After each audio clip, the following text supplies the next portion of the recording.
মূলত আমরা দুই বন্ধু মিলে ভাবছিলাম কোথায় যাওয়া যায়। এক পর্যায়ে ভাবাভাবি শেষে আমরা চলে যাই। আমরা প্রথমে আগে বিখ্যাত গৌরীপুরের চায়ের স্টলের দোকানে চলে যাই চা খাইতে, তারপর নদীর পাড়ের দিকে চলে যাব। আমাদের যে ভাবা সেই কাজ এবং গন্তব্যের উদ্দেশ্যে রওনা দিয়ে দিই। অনেক ব্যস্ততার মাঝেও একটু সময় করে আজ অনেক দিন পরে একটু কোথাও বেড়াতে বা ঘুরতে বের হয়েছি।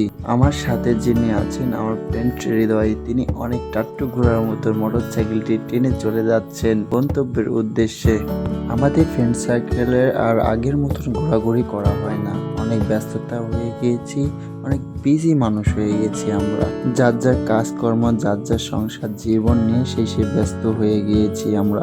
ইতিমধ্যেই আমরা আমাদের গন্তব্যে পৌঁছে গিয়েছি, আর এদিকে আমাদের এক ভালোবাসার মানুষের সাথে দেখা হয়ে গেল। হরিপুরে বিখ্যাত চা স্টল বা বিখ্যাত চাওয়ালা, তিনি চা বানাচ্ছেন। আমাদের সবার লাইগা চায়ের অর্ডার দিয়ে দিলাম। সবার জন্য চায়ের অর্ডার দিয়ে এদিকে আমাদের ভালোবাসার মানুষের সাথে কিছু গল্প গুজব করে নিচ্ছি। হঠাৎই তার সাথে দেখা হয়ে গেছে আমাদের। আমরা গল্প গুজবের মাঝেই আমাদের চা চলে আসছে এবং সবাই চায়ের কাপ হাতে নিয়ে চা খাওয়া শুরু করে দিয়েছে এবং আমিও টেস্ট করার জন্য চায়ের চুমুক দিয়ে দিলাম। আমি চাটি এক চুমুক খেয়ে যা বুঝতে পারলাম আসলে চাটি কিসের জন্য এত বিখ্যাত, আসলে এক কথায় অসাধারণ। আমরা এতক্ষণ চায়ের স্বাদ নিলাম, এখন যাচ্ছি নদীর পাড়ে নদীর প্রাকৃতিক সৌন্দর্য উপভোগ করতে। ইতিমধ্যে আমরা চলে আসছি নদীর পাড়ে, দেখতেই পাচ্ছেন। আমরা কিছুটা সময় এখানে কাটাবো এবং নদীর প্রাকৃতিক সৌন্দর্য উপভোগ করব।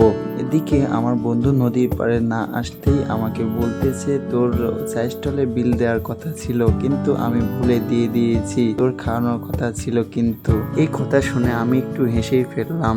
অনেকদিন পর একটু হাসলাম, অনেক দিন পর একটু ঘুরতে বের হয়েছি অনেক ব্যস্ততার মাঝে। যাই হোক, অনেকই ভালো লাগতেছে। আমার অনেক ঘোরাঘুরি করতে ইচ্ছা করে, কিন্তু আমি ব্যস্ততার মাঝে আমি ঘোরাঘুরি করতে পারি না। যতটুকু সময় পাই ততটুকুই আমি চেষ্টা করি ঘোরাঘুরি করার জন্য।